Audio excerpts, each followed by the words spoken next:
നിഷേധിക്കുക, അവരെ സസ്പെൻഡ് ചെയ്യാന്നൊക്കെ പറയുന്നത് ശരിക്കും ഈ ഇന്ത്യ മഹാരാജ്യത്തിന്റെ ഭരണഘടനയുടെ കഴുത്തിൽ കത്തിവെക്കലാണ്.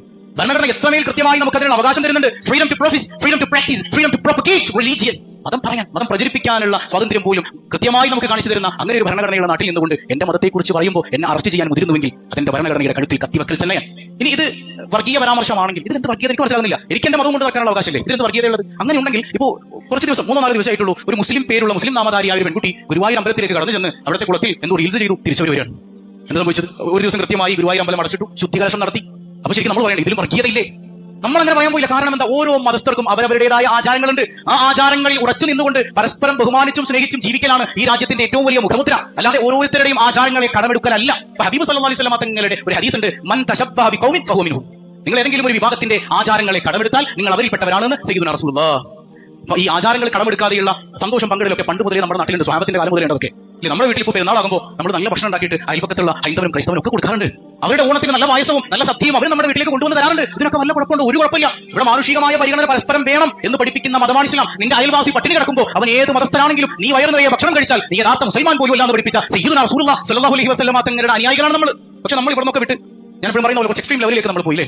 ഇപ്പൊ അവരാണോ ഓണം ആഘോഷിക്കുന്നത്, നമ്മളാണോ ഓണം ആഘോഷിക്കുന്നതെന്ന് തിരിച്ചറിയാൻ പറ്റാത്ത കോലത്തിലായി പോയി. അതാണ് ഞാൻ പറഞ്ഞത്, മതേതരത്വം എന്ന് പറഞ്ഞാൽ മറ്റുള്ളവരുടെ ആചാരങ്ങൾ കടമെടുക്കലല്ല.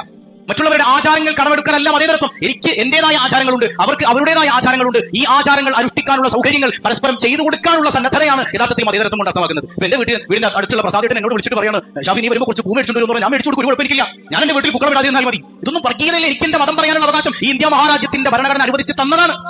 ഇല്ല, ഇപ്പൊ ചില ആളുകൾ അങ്ങനെയാണ് തെറ്റിദ്ധരിച്ച് വെച്ചിട്ടുള്ളത്. ഉദാഹരണം പറഞ്ഞാൽ ഞാൻ ഇവിടെ രാവിലെ പോയി ക്ഷേത്രത്തിൽ പൂജ നടത്തുക, അവിടുത്തെ പൂജാരി ഇവിടെ വന്ന് കുതുബ ഓതുക, അങ്ങനെയാണോ വേണ്ടത്? നമുക്ക് നമ്മുടെ മതവും അവർക്ക് അവരുടെ മതവും ഇല്ലേ? ഇല്ലേ? ഇപ്പോ നിങ്ങൾ പൂക്കളം ഇടുന്നത് കൊണ്ടല്ല, ഞാൻ വിഷയം വിശദീകരിച്ചിട്ടുണ്ട്. പൂക്കളം ഇടാൻ വേണ്ടി എല്ലാവരും ചെയ്യാം. നമ്മളതിന് ഇങ്ങനെ പൈസ കൊടുക്കണം. എന്ത് പൂക്കളം?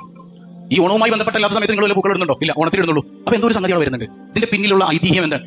ഇതൊരു ഹൈന്ദവ മതവുമായി ബന്ധപ്പെട്ട ആചാരമാണ്. അല്ലാതെ നിങ്ങൾ എത്ര സമർത്ഥിക്കാൻ ശ്രമിച്ചാലും ഇത് അങ്ങനെയുള്ള ഒരു ആചാരം തന്നെയാണ്.